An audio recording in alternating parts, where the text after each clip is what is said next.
justice, the divine law. وہ انسانوں کو انسانوں کی غلامی سے نکال کر خالص اللہ کی غلامی میں ڈالنے کی ہوتی تھی۔ میرے پیاروں، ان دونوں میں سے کوئی بات عموماً اب ایکسیپشن کوئی ہو تو ہو، عمومی طور پر اب مسجد اپنا یہ مقصد کھو چکی ہے۔ ہم لوگوں کا سینہ بھاری ہے نا، خبریں سن سن کے دل جل رہا ہے۔ ہر بار جب 6 دسمبر آتا تھا تو وہ آگ پھر سے وہ کیل جو ہمارے سینوں پہ ٹھوکا گیا ہے، پھر سے اس خون اس میں سے رسنا شروع ہو جاتا تھا۔ اور اس بار تو 6 دسمبر کے بعد وہ رسنا بند ہی نہیں ہو رہا۔ کیوں؟ کیونکہ اب ان کا انوگریشن ہے۔ ہم لوگوں کے دل میں ایک سوال ہو رہا ہے کہ اللہ تعالیٰ بیچ میں انٹروین کیوں نہیں کرتے؟ کیوں نہیں ایسا زلزلہ لا دیتے ہیں کہ ان کا بنایا ہوا عمارت ہے زمین میں دھس، کیوں نہیں کچھ کرتے؟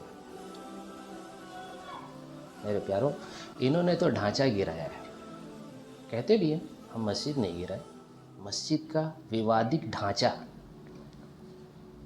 جس میں وواد تھا۔ اب یہ الگ ہسٹری کے وواد کیا تھا، صحیح تھا غلط تھا، بہت الگ۔ لیکن جہاں تک بات ہے کہ ڈھانچہ گرانے کے جو ان کے بات ہے، صحیح کہتے ہیں، یہ ڈھانچہ ہی گرائے ہیں، مسجد نہیں گرائے ہیں۔ مسجد کو مسلمان پہلے ہی گرا چکا تھا، مسجد پہلے ہی مقصد سے ہٹ چکی تھی۔ ایک مرے ہوئے شخص کو بھی اگر کوئی خنجر بھوکے نہ، اس کا آنکھ ناک کان کاٹے تو جرم ہے، آپ اس جسم کی بے حرمتی کر رہے ہیں۔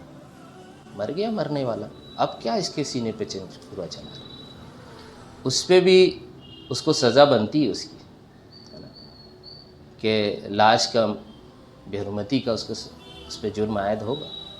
لیکن کیا یہ جرم کسی زندہ انسان کو ایک کاٹ لگانے کے برابر ہو سکتا ہے؟ ہاف مرڈر، فل مرڈر کے برابر ہو سکتا ہے؟ نہیں ہوگا نا، نہیں ہوگا۔ کیوں؟ جو بھی تھا مردہ تھا۔ انہوں نے جو ووادک ڈھانچہ بھی گرایا ہے، بہت بڑا جرم کیا ہے، کیونکہ جس سوچ کے ساتھ یہ کیا ہے انہوں نے، تو یہ تو اسلام کو چیلنج والی بات ہے۔ ادروائز اس کو دوسرے رخ سے اگر ہم دیکھیں کہ اس میں ہمارا کیا رول ہے، ہمارا کیا کردار ہے، ہم میں اور ان میں بڑا مجرم کون ہے، کس نے کیا رول ادا کیا؟ مجرم وہ بھی ہیں، طے بات ہیں، لیکن کہیں نہ کہیں اس سے بڑا مجرم آج کا مسلمان ہے۔ ایسی کتنی مسجدیں ہمارے پاس ہیں، ہم کیا بات کر رہے ہیں اس کو؟ آباد کرنے کا نام بھی آتا تو کیا کریں؟ نماز پنجگانہ۔ بہت ہوا تو تلاوت کا اہتمام، ایک کسی نماز کے بعد کچھ درس ہو گیا، اور کسی مسجد میں لوگوں کو اور شعور جاگا تو چلو بھائی تفسیر قرآن کا بھی ایک ایونٹ ہونا چاہیے، ویکلی، ڈیلی، منتھلی، کر لیا، بس بہت ہے۔ کیا پیارے نبی صلی اللہ علیہ وسلم انہی اعمال سے مزین کیا تھا انہوں نے اپنی مسجد کو۔ میرے پیاروں، صحابہ کرام کی جماعت اپنے رزق حلال کی تلاش کی جستجو میں جو وقت ان کا صرف ہوتا، اس کے بعد اپنا آپ باقی بچا ہوا اکثر وقت حضور اقدس صلی اللہ علیہ وسلم کی خدمت میں، مسجد میں حضور اقدس صلی اللہ علیہ وسلم کی صحبت میں پیش کرتے۔ اور اصحاب صفہ تو وہ جماعت تھی جو اپنا ذریعہ معاش کو بھی انہوں نے ایک طریقے سے قربانی دے کے، بھوک برداشت کریں گے لیکن ہم بازار نہیں جائیں گے، یہ ایکسیپشن تھے کہ نہیں جتنے دیر ہم جائیں جنگل لکڑی تلاش کرنے، اتنے دیر میں پتہ نہیں کیا کچھ رسول اللہ صلی اللہ علیہ وسلم کی صحبت میں سیکھنے کو مل جائے، کرنے کو مل جائے۔ نہیں جی ٹھیک ہے، تھوڑا کم کھا لیں گے، پھٹا پہن لیں گے، نہیں جائیں گے۔ ہاں، تو رسول اللہ صلی اللہ علیہ وسلم کی صحبت میں وہ ہوتے تھے، قرآن اترتا ہوتا تھا، حضور اقدس صلی اللہ علیہ وسلم صحابہ کرام کو قرآن سکھایا کرتے تھے، وہ سیکھتے تھے، یاد کرتے تھے، اس پہ عمل کے لیے تیار ہو جایا کرتے تھے، جب جیسا حکم اور جیسا ڈیمانڈ آیا اس کے لیے تیار۔ حضور اقدس صلی اللہ علیہ وسلم ان آیات کی تفسیر میں عمل کیسے کیا جائے سنت بھی سکھا رہے ہوتے تھے، احادیث بھی ساتھ ہی ساتھ چل رہی ہوتی تھی، صحابہ کرام ان سب کو سیکھ رہے ہوتے تھے۔ اور صحابہ جانتے ہوتے تھے کہ جو کچھ ہم تک پہنچ رہا ہے، ہم میں سے ہر ایک کی ذمہ داری ہے جہاں تک اس کو پہنچا سکیں پہنچانا ہے۔ تو ان میں کا ہر ایک طالب علم بھی تھا اور مبلغ اسلام بھی تھا، وہ سن کے پھر وہاں نہیں بیٹھے رہتے تھے، وہ پھر تقاضے لے کے نکلتے تھے۔ اور وہ جانتے ہوتے تھے کہ صرف اس کو لوگوں تک پہنچا دینا بھی کافی نہیں ہے، اس کا عملی نمونہ بن کر لوگوں کے سامنے حجت قائم کرنا ہے۔ ان سے کہنا ہے دیکھو تم تک پہنچا دیے ہو، بتا دیا ہے تم کو کہ یہ حق ہے اور یہ باطل ہے، اور یاد رکھنا ایک وقت آنے والا ہے کہ حق ہی حق رہے گا، باطل کو جگہ نہیں ہوگی۔ اس زمین پہ تو اب یہی سب کچھ چلے گا،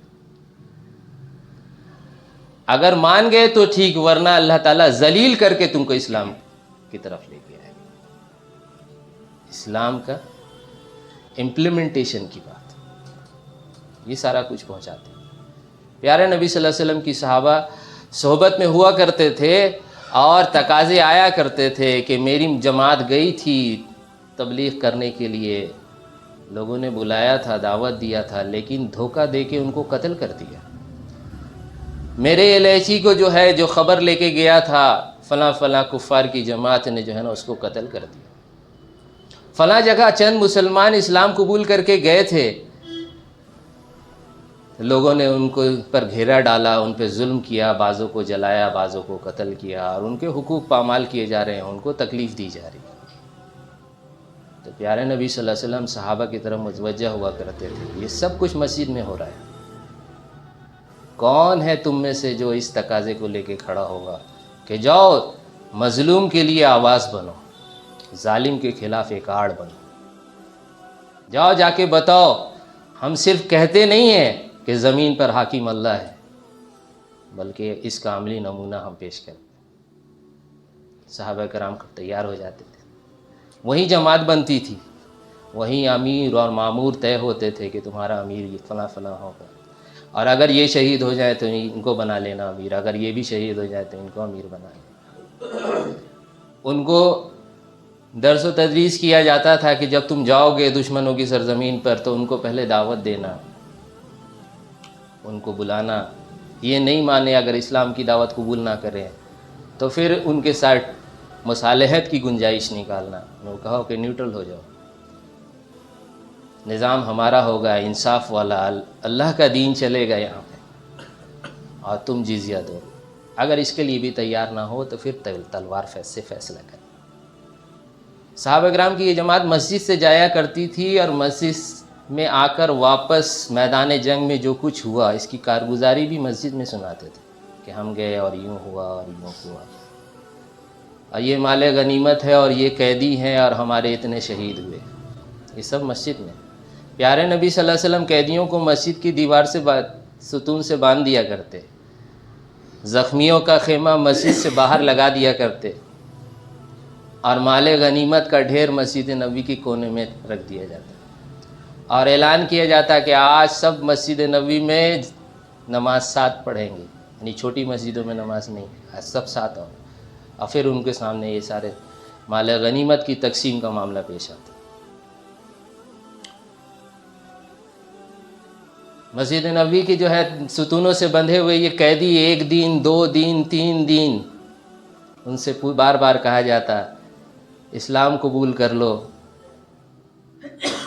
یا فدیہ دے دو، وہ کہتے ہیں نا اسلام قبول کریں گے یا فدیہ دینے کو میرے پاس کچھ ہے، لیکن چوتھے دن وہ ضدی کافر بھی، مسلمانوں کی معاشرت، ان کا انصاف والا نظام، صاف ستھری زندگی، وہ ماحول جو مسجدوں میں ہوا کرتا تھا دیکھنے کے بعد ضدی سے ضدی کافر بھی اسلام قبول کر لے۔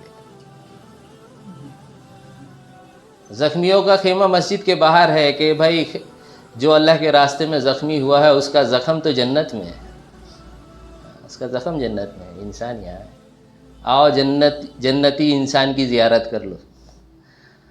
صحابہ کرام تجہیز تکفین مسجد کے باہر میں لگے ہوئے خیمے میں کرتے، مسجد میں ہی باغین پھر یہ آتا کہ ہم گئے تھے اور مسلمانوں کو چاروں طرف سے گھیر لیا گیا اور کام پورا نہیں ہو سکا، تو دوسری جماعت عین اسی وقت تیار کی جاتی کہ اس کے بعد کون تیار ہے، پھر ایک جماعت تیار ہوتی، ہم جائیں گے یا رسول اللہ ہم تیار ہیں۔ پے در پے جو ہے نا لشکروں کی روانگی مسجد سے ہو رہی ہے، مسجد سے وہ آواز بلند ہو رہی ہے۔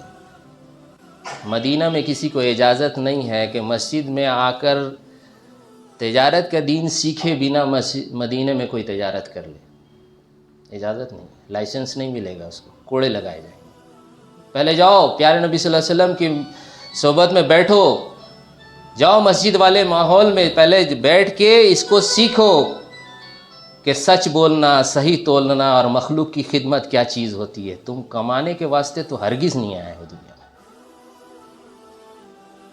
یہ لین دین تمہارے لیے امتحان ہے، سچ بولنا اور صحیح تولنا، اور جذبہ اندر خدمت کا ہونا چاہیے کہ ہم اللہ کے بندوں کی خدمت کر رہے ہیں۔ کمانا جیسا گھٹیا سوچ ایک مسلمان جو کہتا ہو کہ پالنہار میرا اللہ ہے، جس کے خزانے دینے سے کم نہیں ہوتے، مانگنے سے جو خوش ہوتا ہے، نہیں مانگنے سے ناراض ہوتا ہے، کیا وہ کبھی یہ سوچ کے جا سکتا ہے بازار کہ ہم کمانے جا رہے ہیں؟ ایک کافر بھی اسی سوچ سے جا رہا ہے؟ نہیں میرے پیاروں، ہم سب کو الگ ڈائمنشن، الگ ویلیوز کے ساتھ ابھارا گیا ہے۔ ہمارا ہر دھاک، ہمارا ہر سوچ، ہر عمل آخرت اور اللہ کے ساتھ جڑا ہوا نہیں۔ اگر جڑا ہوا ہے تو یاد رکھنا پھر وہ عمل نہیں ہے اسلام والا، گڑبڑ ہو گیا اس میں۔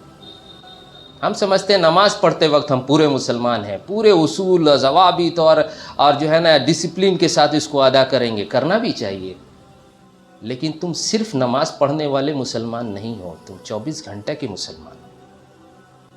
نہیں، ابھی بازار میں دھندے کی بات کریے، بازار میں اپنا جو ہے نا جمعہ والا لیکچر مت دیجیے۔ آپ سنے ہوں گے یہ سب بات، میرے ساتھ بھی پیش آیا،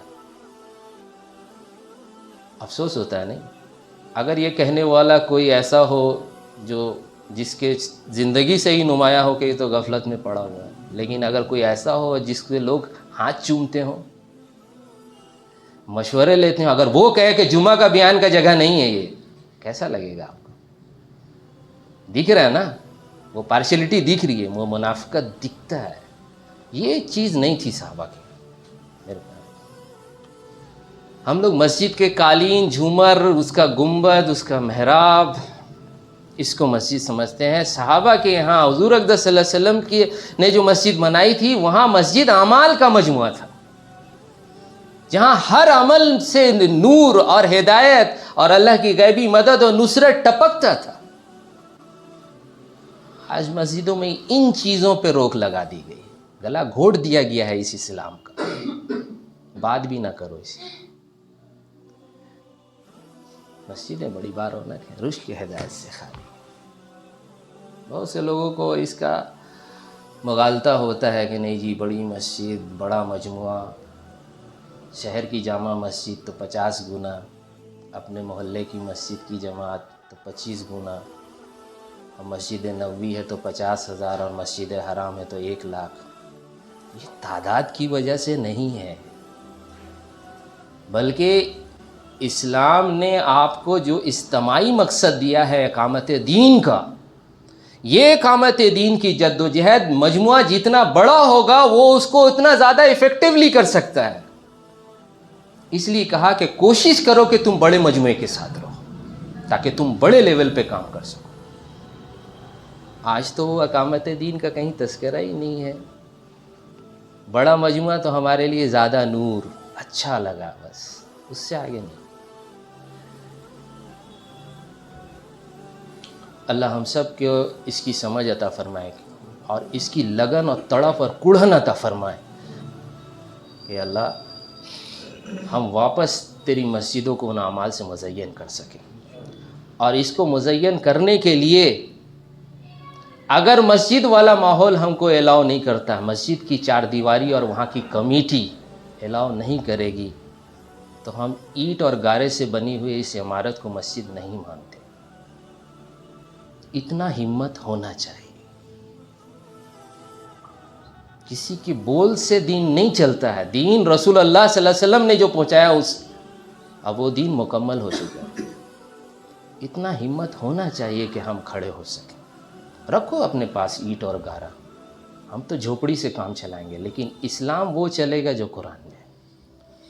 ایسا نہیں ہوگا کہ آیتیں پڑھی جائیں گی قتال کی، خروج کی، انفاق کی، جہاد کی، اور کہا جائے گا اس کا مصداق اس زمانے میں بس یہ عمل ہے جو ہم بتا رہے ہیں. نہ یہ پارشلٹی نہیں چلے گی. یہ ہر مسجد میں ہو رہا ہے. آیتیں تو بتا دیں گے، لیکن ان عمل کا کو پیارے نبی صلی اللہ علیہ وسلم نے صحابہ سے جس طرح سے پورا کروایا، جو ایکٹیویٹیز کرائی، اس کا بدل اس زمانے میں اپنا پسند کا، اپنا وہ جینٹل مین کمپرومائزنگ اسلام کا وہ فارم رکھ دیں گے. بس اس زمانے میں اتنا ہی کر لو تو یہ حکم پورا ہو جاتا ہے. ہم سب جانتے یہ ہوتا نہیں ہے، یہ جھوٹ، یہ دھوکہ دیا جا رہا ہے. یہ ہم سب کو ایک تھپکی دی جا رہی، سیٹسفائی کیا جا رہا ہے.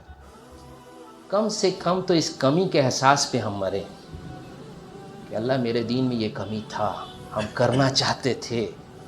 اگر یہ بھی نہیں ہے تو پھر اس حدیث کے مطابق جس کے دل میں نفرت بھی نہ ہو برائی کی تو پھر ایمان نہیں، ذرہ بھی نہیں. اللہ سے مانگے، اس کی بات چلائے. ہم مسجدوں کو خالی نہیں کرانا چاہتے. ابھی کوئی سوچنے لگے کہ مسجدوں سے کاٹ رہے ہیں لوگ. نہیں، ہم مسجدوں کو اعمال سے واپس وہ مزین کرنا چاہتے ہیں جس سے مسجدیں خالی ہو گئیں.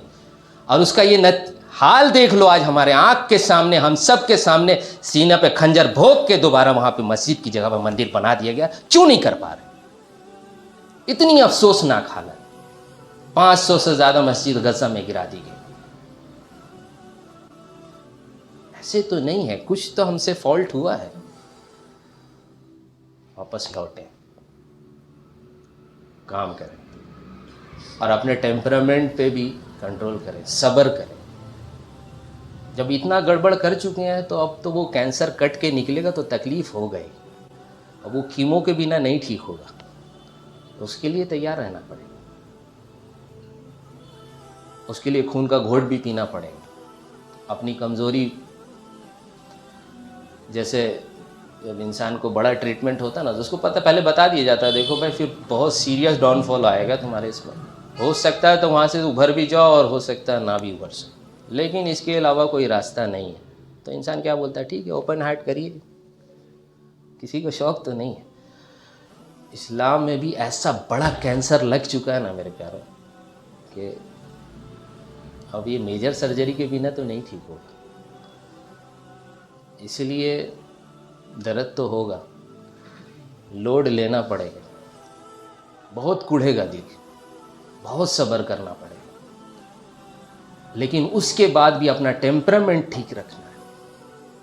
اپنا ڈیلیوری، اپنی ذمہ داری سے پیچھے نہیں ہٹنا. اپنا کال نہیں بدلنا ہے، اپنا سوچ نہیں بدلنا ہے، اپنا مقصد نہیں بدلنا ہے، اپنا عقیدہ نہیں بدلنا ہے. دنیا کہے گی نہیں ہے راستہ، بدل دو. ہم کہیں گے ہم اس کو بھی بدل دیے تو کیا لے کے جائیں گے اللہ کے پاس؟ جب اللہ نے ہم سے ڈیمانڈ کیا ہے، اللہ نے راستہ دیا ہے راستہ، ہم اپنی غفلت اور نادانی سے کھو دیے ہیں اس کو. اللہ واپس دے گا راستہ. آج نہیں ہے، ہمیشہ ایسا نہیں ہے کہ نہیں رہے گا. اسلام غالب آ کے رہے گا یہاں تک کہ کفر اپنے ٹھکانوں کی طرف لوٹے گا. ہر کچے پکے گھر میں اسلام داخل ہوگا. ماننے والے کو اللہ عزت دیں گے، نہیں ماننے والے کو اللہ ذلیل کر کے رہیں گے. ایک دن آنے والا ہے دنیا میں اسلام ہی اسلام ہوگا، کفر کا نام و نشان